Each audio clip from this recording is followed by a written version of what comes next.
Hey guys, it's Vay here, and today I'm going to share with you a recipe for coconut and rosewater hair lotion. So I came up with this recipe because I was looking for something that's not as heavy as a twist out cream and something that's not as creamy as a deep conditioner. So this is really good for a leave-in conditioner, something that you can use for daily moisturization and regular use. And I decided to use rose water in this recipe because it's really high in antioxidants and it's something that can help keep your scalp clean and help fight against dandruff if you suffer from something like that. Daily use for a product based in rose water is really good for your head.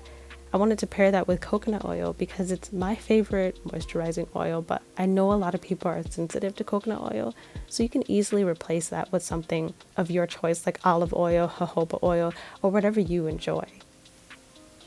I'm also going to be adding avocado oil to this because, like an avocado, it's super high in fatty acids and omegas, so it's really rich and moisturizing for your hair. Panthenol is a product I like to use to add shine to the hair as well as soften it and help reduce split ends. Slippery Elm is what's going to add all the slip to our product. When you simmer this down in hot water, the bark releases a very mucus-like substance, and adding that to our final product is going to add the lovely slip that you get in your detanglers and your store-bought conditioners. So a preservative and a fragrance oil are optional additives, but there are things to consider. I have a rose fragrance oil here that I don't end up using, and that's okay, but you definitely want to take a preservative seriously because there is a water phase. It gives bacteria the opportunity to grow. So at least consider this, if not the fragrance oil. The last thing that I'm going to add is going to be BTMS 50. Now this is an emulsifying wax. All it does is combine the water and the oil because they don't naturally mix. So I always start my videos off with a prayer, so if you don't mind joining me. Dear Heavenly Father, forgive us all for all of our sins. Thank you so much, Lord Jesus, for each and every viewer you have brought to this video. I ask that you bless everyone watching with strong, beautiful, and fast-growing hair, and bless everyone who uses this product to have great results. In Jesus' name I pray, amen. Now, let's get started.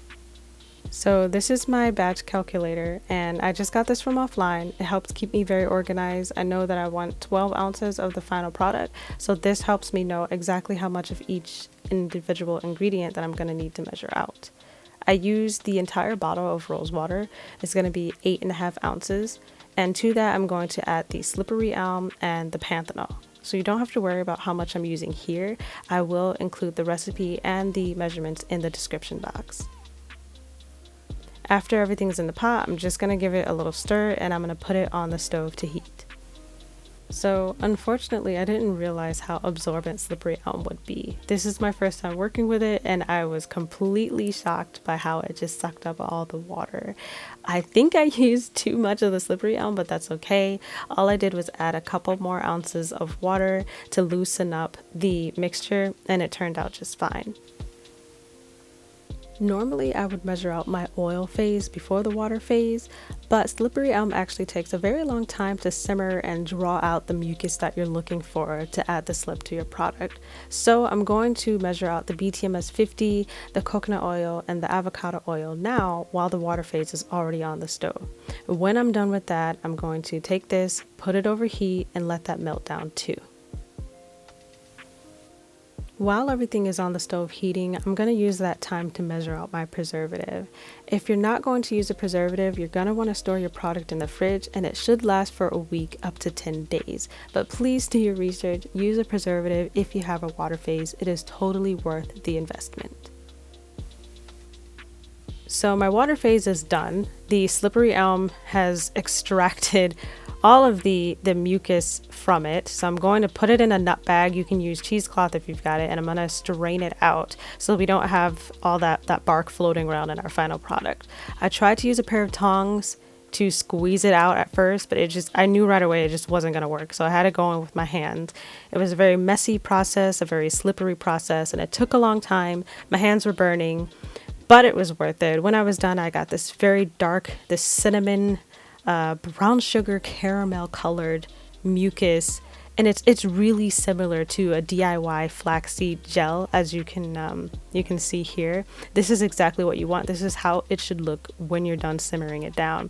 So this is what this is what happens to your water phase when you use Slippery Elm, and this is what's going to add the slip to your product. We're going to mix that all together with the BTMS 50 and the rest of the oil phase with an immersion blender.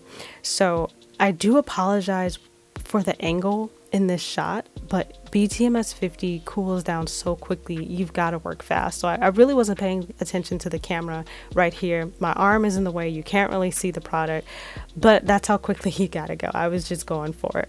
After I had time to turn the camera around and move, you can see I got a really good emulsification right away, and this is what you want. It's very moisturizing. I'm kind of touching it with my fingers to see if I got the slip that I wanted, and I do, but it's very watery right now. It hasn't come together the way that I want, so I'm going to pop this in the fridge and let it cool down so that it can thicken. After about 15 to 20 minutes in the fridge, this is the final consistency of the product. It's nice and smooth, just like I wanted. So I'm going to go ahead and add my preservative, and I'm going to celebrate because it doesn't destabilize my product. The water and oil do not separate from each other. It mixes in perfectly and smoothly, and I am so happy because this is a really good product. And I don't end up using the rose fragrance oil because it's really fragrant. Without it, the rose water is so strong. I don't know what it is about that stuff, but it's incredibly strong. So there's no fragrance oil necessary for this final product. I'm a little upset because I did smudge the label while I was transferring from the little baggie into the bottle, but that's okay because look at the final product. This hair lotion is great. I'm going to use this as a leave-in conditioner, probably as a daily moisturizer. This is great. It smells amazing, and it's got a really unique color because of the Slippery Elm, the caramel tone that it added to it. And if I don't use it for my hair, it's just as good for my hands. There's nothing wrong with it. This lotion is safe for your skin as well as your hair. So thank you guys so much for watching. I really appreciate you guys being here. I hope you use this recipe, and if you change anything or tweak it, let me know how it turns out for you. So I'll see you in the next video. Until next time, God bless.